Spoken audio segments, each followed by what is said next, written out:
አቦል የሆነ ታሪክ ነው ይዤ መጣሁት። ቁጭ በል ስርዓትን ይዘህ ቁጭ ብለህ ቡና እየጠጣን ነው የምናወራት እቺን ወሬ።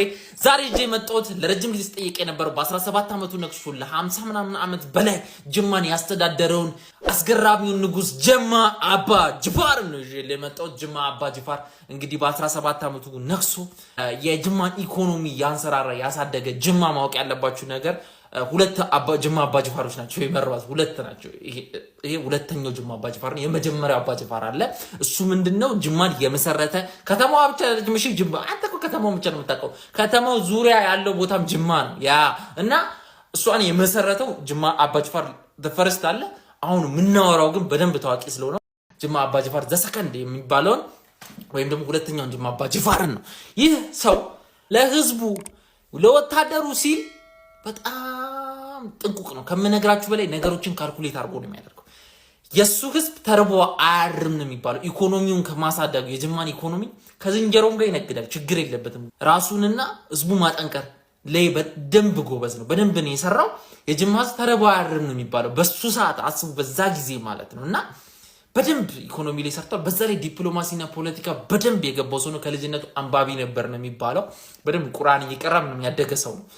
ሌላኛው ነገሩ ደግሞ በጣም የሚገርመኝ ነገሩ እስልምና ላይ በደንብ ስራ ሰርቷል። በደንብ በቃ እስልምና እዛ አካባቢ ላይ እንዲጠነክር የሚገርም ስራ ሰርቷል።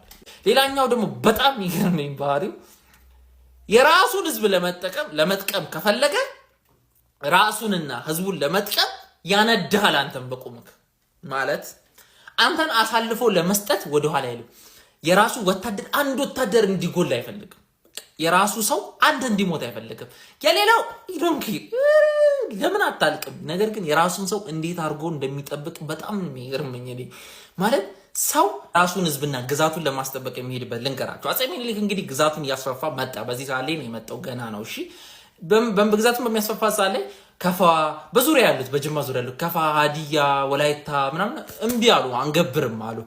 ጅማ አባ ጅፋር አየ የአፄ ምኒልክን ጦር አጠና። ሲያጠና የአፄ ምኒልክ ጦር በምንም አይገናኝም። በጦር መሳሪያ ይበልጣል፣ በቁጥር ይበልጣል፣ በብዙ ነገር ይበልጣል። ስለዚህ አይሆንም በቃ። ስለዚህ ምን አረገ ጅማ አባ ጅፋር ሄድና ምኒልክ አለው፣ አቤት በቃ ምንድነው ፍጂ፣ በቃ እኔ ግብር ገብራለሁ፣ አትንካኛለህ፣ ባህሌን አትንካ፣ እምነቴን አትንካ አለው። ኦኬ ይመችክ፣ በቃ ግብርን ከከፈልክ ጣጣ የለውም። ፒስ ተባባሉ፣ ተፋቱ ማለት ነው። ሁለቱ ፒስ ገጩ። ከዛ በኋላ ግን ከባዱ ነገር የመጣው እንግዲህ ጅማ አባ ጅፋር ለአፄ ምኒልክ ጋር ተደርቦ ያ ጦር ላይ ግድ ነው ወታደር ገብራለሁ ማለት ግብር ብር ብቻ አይደለም፣ ወታደርም ነው። ወታደሩን ይገብር ነበር።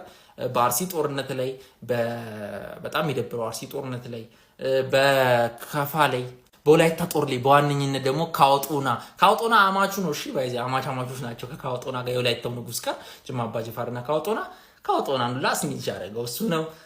ብዙ ሰዎችን አልዋሻችሁም ባሪያ ንግድ ላይ በጣም አልወደው ከባዱ ነገር እሱ ነው። በቃ ባሪያ ንግድ ላይ ኃይለኛ ነበር ጅማ አባ ጅፋር። ግን በዛ ሰዓት የሚደረግ ነገር ነው። ምን ታደርገዋለህ? በዛ ሰዓት ሁሉም የሚያደርገው ነገር ነው።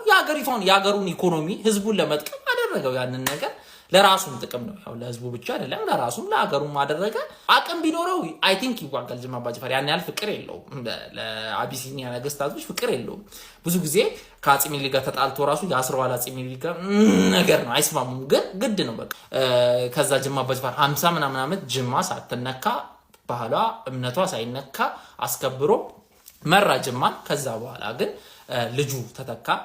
አባ ጃፊር ነው የሚባለው፣ ጆቢር ወይ ጃፊር የሚባለው ልጁ ተተካ። ይህ ልጁ ግን ከጣሊያን ጋር አበረ። ጣሊያን ሁለተኛ መጣ። አፄ ምኒልክ ሞተ፣ ጅማ አባ ጅፋርም ሞቶ እንግዲህ አፄ ኃይለሥላሴ በነገሱ ሰዓት ላይ ጣሊያን መጣ። ጣሊያን ሲመጣ ከጣሊያን ጋር አበረ። የጅማ አባ ጅፋር አበረ።